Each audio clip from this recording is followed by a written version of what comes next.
تو یہ ساری پاسبلٹیز ہیں جی، اور مولانا اسد صاحب اور ناظرین جو اوور آل تقریر تھی، وہ جو ایک وے فارورڈ پیش کر رہے تھے مولانا صاحب، انہوں نے کہا ہے کہ سیاستدانوں کو ہی آگے بڑھنا ہے، وہ تقریر کا حصہ آپ کو سنایا۔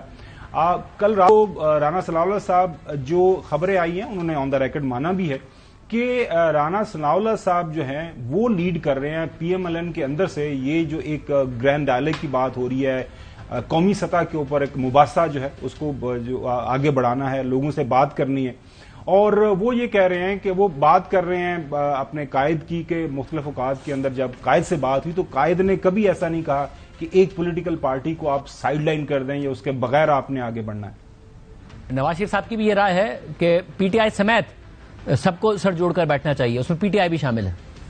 جی بالکل، جب بھی میاں نواز شریف صاحب نے بات کی ہے وہ بھلے 21 اکتوبر کو وہ ایک بہت بڑے جلسہ عام سے خطاب کر رہے تھے، یا جب بھی انہوں نے پارٹی میں میٹنگز میں ہمارے سامنے بات کی ہے، انہوں نے اپنی اس بات کے بعد کبھی یہ نہیں کہا کہ پی ٹی آئی کو نکال دیں۔ لیکن پتہ نہیں کیا وجہ ہے چودھری صاحب، آپ کے دوست ہمارے تو گرائی ہیں سیالکوٹ سے خواجہ آصف صاحب، وہ مختلف اوقات کے اوپر ٹیلی ویژن پروگرامز میں جاتے ہیں یا کوئی بھی ان کو پلیٹ فارم ملتا ہے نیشنل اسمبلی کے اندر، ان کی جو گرم گفتاری ہے وہ بڑی واضح ہے، وہ بڑے سخت لہجے کے اندر بات کرتے ہیں۔ نہیں ایسا نہیں ہو سکتا، یہ جس جگہ کے اوپر قومی سیاست کی بات آئے گی، قومی مفاہمت کی بات آئے گی، وہاں پہ تھوڑے پی ٹی آئی والوں کا نا کوئی لینا دینا کو نہیں۔ دیکھیں جہاں پہ قومی ڈائلاگ کی بات آئے گی نا، وہاں پہ ود آل ڈیو ریسپیکٹ میں معذرت کے ساتھ کہوں گا کہ وہاں پہ پی ٹی آئی کے جو معاملات ہیں وہ قومی نوعیت کے نہیں ہیں، وہ ایک بندے کی ذات سے شروع ہوتے ہیں، اس پہ ہی ختم ہو جاتے ہیں۔ چودھری صاحب آپ کو کیا سمجھ آئی رانا ثناء اللہ صاحب نے جو بات کی ہے، اور ان کے سامنے جو خواجہ آصف صاحب اپنے خیالات کا اظہار کر رہے ہیں؟ وہ دیکھیں دو ایشوز ہیں اس میں۔ رانا ثناء اللہ خان صاحب نے جن صاحب سے بات کی ہے ان سے میں نے پوچھا ہے کہ بھئی کیا صورتحال ہے، یہ ساری پارٹی تو ادھر گالنگ کوچ میں لگی ہوئی ہے، وہ مار دو، اس کو اڑا دو، ان کو ایسا کر دو، ان کو اندر کر دو، ان کو باہر کر دو، تو رانا صاحب کیا ڈفلی بجاتے پھر رہے ہیں؟ تو انہوں نے کہا رانا ثناء اللہ خان نے دو ٹوک بتایا ہے کہ میں اور ہمارے سابق وزیر اعظم نواز شریف اور موجودہ وزیر اعظم شہباز شریف، ہم تینوں صرف اس سے آپس میں رازداری یا اعتماد ہے، باقی کسی کے علم میں نہیں ہے کہ ہم کیا بات کر رہے ہیں یا کیا نہیں کر رہے۔ تو میں نواز شریف صاحب کی نمائندگی کرتے ہوئے بات چیت کر رہا ہوں، اور اس میں کوئی شبہ نہیں ہے کہ باقیوں کو پتہ نہیں ہے، اور نمبر دو یہ بات چیت ساری کی ساری نواز شریف صاحب کر رہے ہیں، اور اس میں شہباز شریف فلور آف دی ہاؤس پر کہہ چکے ہیں کہ ہم ان سے بات چیت کرنا چاہتے ہیں، تو اس کے بعد آپ کو کیا بہام ہے، یہ انہوں نے بات کی ہے۔ اچھا نبی صاحب، میری بھی کچھ لوگوں سے بات ہوئی ہے اسلام آباد کے اندر، اچھا زئی صاحب کی اور رانا ثناء اللہ صاحب کی ایک سے زیادہ نشستیں ہو گئی ہوئی ہیں، اور سنگل پوائنٹ ایجنڈا یہی ہے کہ یہ جو قومی سطح کے اوپر آپ نے کوئی نیشنل ڈائلاگ کی بات کرنی ہے، سیاسی استحکام لے کے آنا ہے، ساری جو سیاسی قوتیں ہیں ان کو مل بیٹھ کے آگے بڑھنا ہے، اور سیاسی قوتوں کا جب ذکر آتا ہے تو ایسا نہیں ہو سکتا کہ جی ہم کہہ دیں کہ پیپلز پارٹی سیاسی قوت نہیں ہے، ہم یہ نہیں کہہ سکتے کہ پی ایم ایل این سیاسی قوت نہیں ہے، ہم یہ نہیں کہہ سکتے کہ جی پی ٹی آئی تو ختم ہی ہو گئی، اس کا تو لینا دینا کوئی نہیں ہے یا ان کی کوئی حیثیت ہی کوئی نہیں ہے، وہ سب کو آپ کو ساتھ لے کے ہی آگے بڑھنا پڑے گا۔ نبی صاحب دیکھیں، بات یہ ہے کہ اس میں تو کوئی دوسری رائے ہونی بھی نہیں چاہیے کہ پاکستان کی تمام سیاسی جماعتیں جو پاکستان کی سیاست کا حصہ ہیں ان کے درمیان نہ صرف ڈائلاگز ہونا چاہیے، اگر وہ اسمبلی کا حصہ ہیں تو ان کے درمیان قانون سازی پہ بھی اور حکومت اور ریاست چلانے پہ بھی ملاقاتیں اور مشورے ہونا چاہیے، اس میں کوئی دوسری رائے نہیں ہے، چاہے کوئی بھی جماعت ہو۔ ہم نے یہاں پر آپ دیکھیں نا، جو پچھلی حکومت تھی اس میں جو صاحب ایک وزیر تھے خیبر پختونخوا سے، اور ان کا پھر کس جماعت سے تعلق رہا، اس نے تو مکمل طور پہ بات جس طرح کی تھی کے پی کے میں، وہ سب کو پتا ہے، تو میں ان کا نام نہیں لینا چاہ رہا، لیکن آپ سمجھ گئے میں جو بات کر رہا ہوں۔ بات یہ ہے کہ کسی پہ بھی اعتراض نہیں ہے جو سیاسی حیثیت رکھتا ہے، لیکن یہ بھی تو ایک حقیقت ہے نا، یہ بھی تو عقل مانتی ہے نا، یہ بھی تو سوچ مانتی ہے، یہ بھی تو دیوار پہ لکھا ہے، یہ بھی تو کتابوں میں لکھا ہے، یہ بھی تو عدالتوں میں ہے کہ آپ نے 9 مئی کے حملے کیے، آپ نے ریاست پہ، ریاستی اداروں پہ حملے کیے، آپ کو جس نے حملے کیے اس کو اس کی سزا ملنا چاہیے، کیونکہ اگر آپ ریاست پہ، ریاستی اداروں پہ حملہ کرنے والوں کو سزا نہیں دیں گے تو پاکستان تو اتنا ویسے ہی ولنریبل ہے، پاکستان میں تو یہ پھر روایت بن جائے گی، اور اگر یہ روایت بن گئی تو پھر تو ہم ایک ایسی سول وار میں، ایک ایسی پراکسی جنگ میں گھس جائیں گے کہ جس سے ہمارے لیے نکلنا بہت مشکل ہے۔ تو بات میں پھر وہی کرتا ہوں، آپ نے جو بات کی سیاسی جماعت کی، تو میں ایک جملے میں اس کو بتا دیتا ہوں کہ قانون کبھی بھی مقبولیت کے تابع نہیں ہونا چاہیے، قانون کو اپنی جگہ لینا چاہیے، اگر کوئی مقبول ہے، سیاسی حیثیت رکھتا ہے تو وہ سیاست اور جمہوریت کے پیرامیٹرز میں کام کرتا رہے۔ جی، آئین اور قانون کی جہاں پہ عمل داری ہے حسن، اس پہ تو کوئی اختلاف رائے نہیں ہے، کسی کے اوپر الزام ہے وہ انٹل پروون گلٹی، وہ آپ کو پتا ہے انوسنٹ ہی ہوتا ہے، کوئی بھی ہو، اینی بڈی۔ اب پرابلم یہ ہے کہ یہ جو ڈائلیگ کی بات ہو رہی ہے، آپ کو لگ رہا ہے کہ اس میں سے کچھ نکلے گا؟ کیونکہ آپ کی ملاقات ہوئی ہوگی اور یقینی طور پر آپ کی ایکسس ہے کہ پی ایم ایل این کے اندر جو چوئی صاحب بات کر رہے ہیں نا، ایک جو دڑا ہے وہ یہ سمجھتا ہے اور اس کا خیال یہ ہے کہ قائد جو ہے اس مصلحت کے حق میں ہے، وہ چاہ رہے ہیں کہ بات آگے بڑھے، ایکسپیرینس پولیٹیشین ہے، اور لیکن یہ جو کچھ لوگ ہیں جن کو لوپ میں نہیں لیا گیا، یا جو یہ سمجھتے ہیں کہ اگر یہ معاملات آگے بڑھے تو شاید ان کی سیاست کو کوئی دھچکا لگے گا، وہ اسپائلر کا کردار ادا کر رہے ہیں۔ نہیں، خواجہ آصف صاحب جو ہیں وہ اتنے ہی قریب ہیں، بلکہ زیادہ قریب ہیں شہباز صاحب کے بھی اور نواز شریف صاحب کے بھی۔ اگر ان کے درمیان کمپیرزن کیا جائے رانا ثناء اللہ صاحب کا اور ان کا، تو بات یہ ہے کہ جو خواجہ صاحب کی بات ہے وہ بات اس لحاظ سے وہ کر رہے ہوں گے کیونکہ جو ماضی کے تلخ جو حقیقتیں ہیں اس سے آپ جو ہے وہ اس کو کس طرح اگنور کر سکتے ہیں۔ فار ایگزامپل، ہندوستان نے پاکستان پر جو ہے وہ حملہ کیا، ایک قسم کا اس ٹائم مشاورت کا اور مذاکرات کا عمل ہونا تھا، حزبی اختلاف یا پارلیمنٹ نے بیٹھ کر ایک متفقہ لائے عمل دینا تھا۔ اس موقع کے اوپر اس وقت کے وزیر اعظم نے کہا کہ میں نے اپوزیشن کے ساتھ نہیں بیٹھنا، یہ عمران خان صاحب تھے، پرائم منسٹر تھے، انہوں نے کہا میں نہیں بیٹھوں گا، میں نے ان سے کوئی مذاکرات نہیں کرنی۔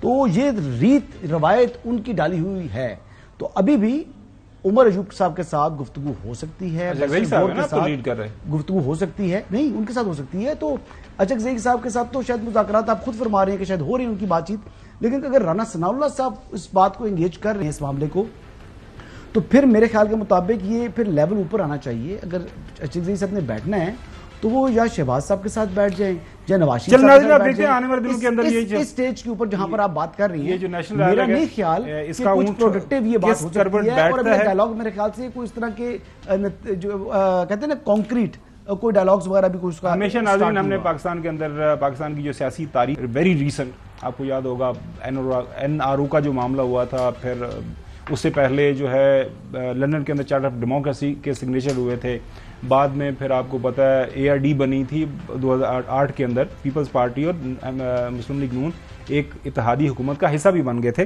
یہ سیاست کے اندر چیزیں چلتی رہتی ہیں اور چلتی رہنی چاہیے۔ بریک کی طرف جا رہے ہیں اور بریک کے بعد بات کریں گے پشاور کے اندر جو بلدیاتی نظام جو لوگ نمائندے ہیں وہ سڑک کے اوپر کیوں ہیں، اور مینگل صاحب کیا استعفی واپس لیں گے؟ حسن کے پاس کوئی انسائڈ سٹوری؟ ناظرین، سردار اختر مینگل بہت پرانے سیاستدان ہیں بلوچستان سے، اور ان کا کافی اثر و رسوخ ہے بلوچستان کے اندر، نیشنل پالیٹکس کے اندر بھی، اور جب سے انہوں نے استعفیٰ دیا ہے گزشتہ روز تب سے لے کے ابھی تک ہم دیکھ رہے ہیں کہ ایک بی لائن جو بنی ہوئی ہے ان سے ملاقاتوں کی، حکومت بھی مل رہی ہے، اپوزیشن بھی مل رہی ہے، اور یہ جو خاص طور پر سیاسی معاملات ہیں وہ رانا ثناء اللہ صاحب جو کہ لیڈ کرتے ہیں پارٹی کی طرف سے، تحمل مزاجی کے ساتھ لوگوں سے بات کرتے بھی ہیں، لوگوں کی بات سنتے بھی ہیں۔ ان کی ملاقات ہوئی، کیا فرمایا انہوں نے، سنیے۔ انہوں نے جو کل استعفے والی بات کی ہے پارلیمنٹ سے، تو ہم نے ان کو یہ ریکویسٹ کی ہے، ریویو پٹیشن جو ہے وہ ہم نے داخل کر دی ہے، اور ہماری ریویو پٹیشن کو انہوں نے رجسٹرڈ کر لیا ہے۔ اب اس کے اوپر آرگومنٹس ہوں گے، اور ہمیں پوری امید ہے کہ ہماری پٹیشن جو ہے وہ ایکسیپٹ ہوگی۔ ہمیں ان کا بے پناہ احترام ہے، اور ہم چاہتے ہیں کہ جمہوری جدوجہد میں بلوچستان کے حقوق اور بلوچستان کی محرومیوں سے متعلق جو ان کا کردار ہے وہ بڑا توانا، بڑا طاقتور ان کا کردار ہے، ان کی بڑی زوردار آواز ہے، وہ جو ہے پارلیمنٹ میں موجود رہنی چاہیے۔ آپ کیوں ناخوش ہیں؟ آپ کیوں نہیں چاہتے کہ وہ استعفیٰ واپس لیں اور آئیں؟ کیونکہ وہ خبر آ رہی ہے کہ وہ کہہ رہے ہیں کہ وہ مجھے راضی کرنے آئے تھے، میں نے ان کو راضی کر لیا، تو میں ابھی اپنے استعفے کے اوپر قائم ہوں. خبر کیا ہے؟ پوچھنا یہ ہے کہ بی این پی مینگل نام کی کوئی جماعت ہے یا اختر مینگل صاحب اکیلے ہیں؟ اب اگر ان کی جماعت ہے جس کے 2 سینیٹرز ہیں، ایک ایم پی اور ہے، تو پھر مستعفی اگر پارلیمنٹ سے باہر جانا ہے تو تمام لوگ جائیں نا. یہ تو بیسکلی استعفیٰ نہیں ہے، یہ اپنی اہمیت اجاگر کرنا چاہ رہے ہیں. کیونکہ اب دیکھیں نا، اب 4 دن نہیں گزرے، ابھی جو نواب عطا اللہ مینگل بہت بڑا نام تھا بلوچستان کا، ان کی برسی گزری، ان کا تو بہت لوگ عزت کرتے تھے، لیکن ان کے وہ اب جو ہے وہ پوزیشن نہیں رہی کہ لوگ وہاں ان کی برسی پر شریک نہیں ہوئے. تو ان کے لیے تو ایک ویک اپ کال ہے. اب یہ ریلیونٹ ہونا چاہ رہے ہیں، استعفیٰ دیتے بھی نہیں ہیں. جیسے وہ الطاف حسین صاحب نہیں کہتے تھے کہ میں ایم کیو ایم سے استعفیٰ دے رہا ہوں، پھر اینڈ میں ہوتا تھا جی کیونکہ رابطہ کمیٹی نے کہا تو میں استعفیٰ نہیں دے رہا. تو مجھے کام کو ملتا جلتا نظر آ رہا ہے جناب. چلیں اچھی بات ہے. ناظرین، عدنان طارق ہمارے نمائندے پشاور سے ہمارے ساتھ موجود، ان سے جانتے ہیں آج پشاور میں یہ جو ہے بلدیاتی نمائندے کیوں سڑک کے اوپر تھے اور گنڈا پر حکومت نے ان کے ساتھ یہ زیادتی کیوں کی. ہم نے دیکھا کہ لاٹھیں شاٹیں برسائی گئی. طارق بتائیے گا ہوا کیا آج؟ جی بالکل، بہت بہت شکریہ. آج صوبائی دارالحکومت میں پشاور کا ریڈ زون جو ہے وہ میدان جنگ بنا رہا.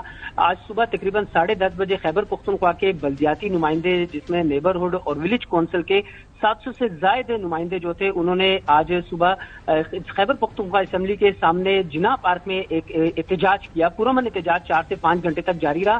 اس کے بعد میئر پشاور جو اس احتجاج کو لیڈ کر رہے تھے، جن کا تعلق جمعیت علماء اسلام سے ہے، وہ اور ان کے ساتھ پورے صوبے سے جو بلدیاتی نمائندے آئے ہوئے تھے، جن میں زیادہ تر مالاکنڈ، ہزارہ ریجن اور اس کے ساتھ جنوبی اضلاع سے بھی، قبائل سے بھی آئے ہوئے تھے.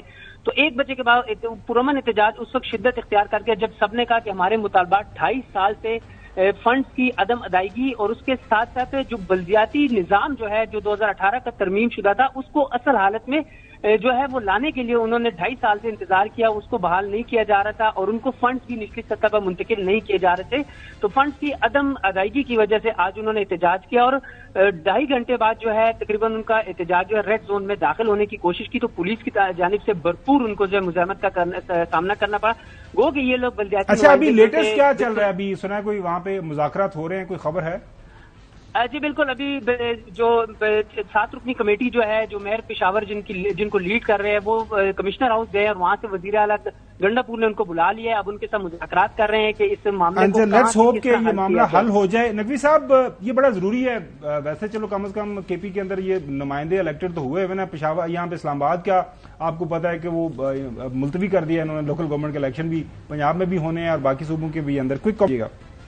دیکھیں، پہلی چیز تو یہ کہ آپ نے کراچی کا نام نہیں لیا. کراچی میں اور حیدرآباد میں بھی اور سکھر میں بھی انتخابات ہوئے ہیں لوکل باڈیز کے، اور وہاں پہ بھی میئر موجود ہیں. ایک بات. دوسری بات یہ کہ یہ خیبر پختونخوا میں جو احتجاج ہو رہا ہے، یہ احتجاج تو مطلب یہ تو ہوتے رہتے ہیں. یہ حکومتوں میں چاہے صوبائی حکومتوں کے خلاف ہو، مرکزی حکومتوں کے خلاف ہو، اور حکومتوں کو چاہیے کہ اس طرح کے میجرز لیں کہ جس کے بعد یہ مسائل حل ہوں. لیکن اس سے پہلے جو بات ہو رہی تھی مینگل صاحب کی، دیکھیں آپ نے اس سے پہلے سیگمنٹ میں جو سنوایا تھا رانا ثناء اللہ صاحب کا کہ نواز شریف صاحب چاہتے ہیں کہ سب سے بات ہو، تو ایک بڑا اچھا جیسٹر دکھایا ہے حکومتی جماعتوں نے کہ وہ مینگل صاحب کے پاس گئے. اگر نہیں جاتے تو کوئی فرق نہیں پڑنا تھا، لیکن وہ گئے کیونکہ وہ بلوچستان کے بڑے نمائندہ سیاستدان ہیں. ان کے پاس گئے، ان سے بات کی، ان کو استعفیٰ واپس لینے کا تیار کیا. اور یہی رویہ چاہیے پاکستان کے لیے کہ اس طرح جو بھی روٹے ہوئے. بالکل صحیح، اچھی بات ہے. چوہدری صاحب، آپ کو لگتا ہے کہ یہ جو ہے لیں مینگل صاحب استعفیٰ واپس؟ بہرحال ان کو سب نے جا کے ریکویسٹ کی ہے تو ان کی اہمیت تو ایکسپٹ کر لی گئی ہے نا. ہاں بالکل، میرے خیال میں ان کو ریویو کرنا بھی چاہیے. یا ہی میں پارٹی سے ڈسکس. بالکل صحیح، بالکل صحیح. ناظرین، جو ہے بریک کے بعد ناظرین بات کریں گے پنجاب کے اندر جو ایجوکیشن کا بڑا سیریس مسئلہ ہے. جو گورنمنٹ کی یونیورسٹیز ہیں، ان کے وائس چانسلرز کی اپوائنٹمنٹ، ان کی تعیناتی ہونی تھی، کیا روک رکاوٹ ہے، بات کریں گے. اسٹے ود اس.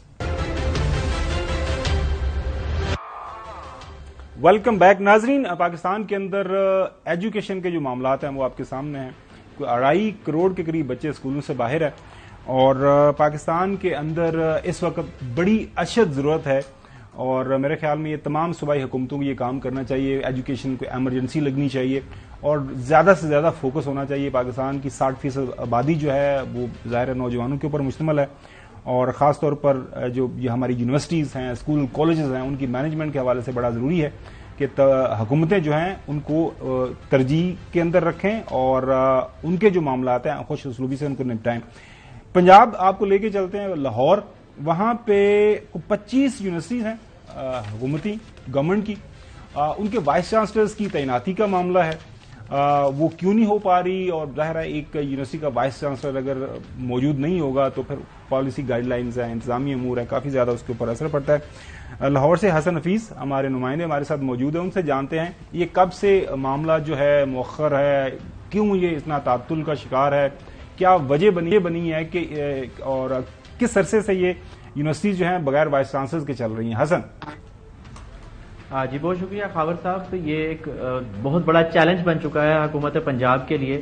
اگر موجودہ صورتحال کی بات کریں تو 25 یونیورسٹیز میں وائس چانسلر کی تعیناتیاں ہونی ہیں, جو کہ ایک بڑا معمہ ہے اور حکومت پنجاب کے لیے بڑا چیلنج ہے. 11 یونیورسٹیز کے انٹرویوز ہو چکے ہیں وائس چانسلر کے امیدواروں کے, جو کہ سی ایم پنجاب صاحبہ ڈاکٹر مریم نواز صاحبہ نے خود لیے ہیں. 11 یونیورسٹیز کے وائس چانسلر کے بعد جو دوسرا مرحلہ آتا ہے وہ 7 خواتین کی یونیورسٹیز ہیں ان کے انٹرویوز ہونے ہیں, اس کے انٹرویوز بھی چل رہے ہیں. اس بات کو 3 دن گزر گئے ہیں کہ 11 سے 12 یونیورسٹیز کے انٹرویوز میڈم سی ایم جو ہے وہ لے چکی ہیں, لیکن ابھی تک تیسرے روز بھی کوئی تعیناتی نہیں ہوئی ہے. اور آپ کو یہ بتاتے چلیں کہ تیسرا مرحلہ ابھی بعد میں شروع ہوگا, جس میں جنرل یونیورسٹیز شامل ہوں گی اور باقی جو 25 یونیورسٹیز پوری اس طرح سے ہوں گی. تو ابھی پہلا جو گروپ ہے جس میں یہ کب سے ایشو چل رہا ہے, مطلب یہ پی ڈی ایم کی حکومت کے دوران بھی یا اس سے پہلے جو حکومت تھی پی ٹی آئی کی, پھر بعد میں چودھری پرویز لائی صاحب آئے تھے, یہ کب سے یہ کافی پوزیشنز کافی عرصے سے خالی ہیں, سننے میں آ رہا ہے, خبریں ہم پڑھ رہے ہیں اخبارات کے اندر.